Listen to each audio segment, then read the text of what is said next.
তখন ব্যাঙ্গালোরে ছিলাম।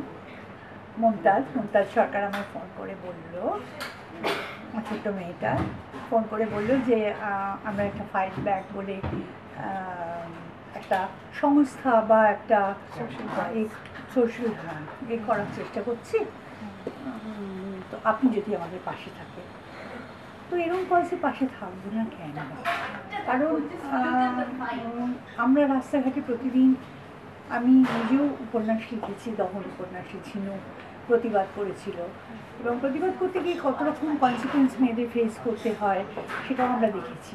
আসলে রাস্তায় ঘাটে, বাসে, ট্রামে প্রতিদিন, প্রতি মুহূর্তে, আজকে থেকে নয়, চিরকালই মেয়েদের যৌন হেনস্থা, মেয়েদের শ্লীলতাহানি ইত্যাদি হয়ে আসছে, এবং সে ব্যাপারে মেয়েরা অনেক সময় ভয় পেয়ে যায়, লজ্জা পায়, এবং সেই ভয় বা লজ্জাটা যাতে না পায়, বা তারা যদি যেন রুখে উঠতে পারে, রুখে ওঠার শক্তিটা পায়, সেটাই ফাইট ব্যাক দেওয়ার চেষ্টা করছে।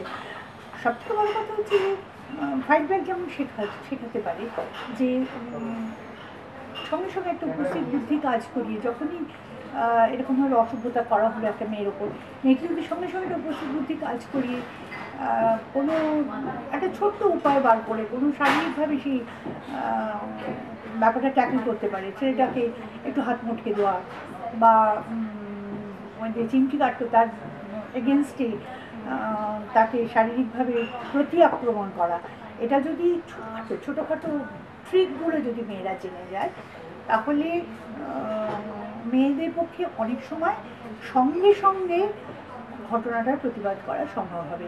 এর জন্য লজ্জা পাওয়ার দরকার নেই, এর জন্য ভীষণভাবে মনে কষ্ট পাওয়ার দরকার নেই। মেয়েদের সাহস দরকার, মনের সাহস দরকার, শরীরের সাহস দরকার।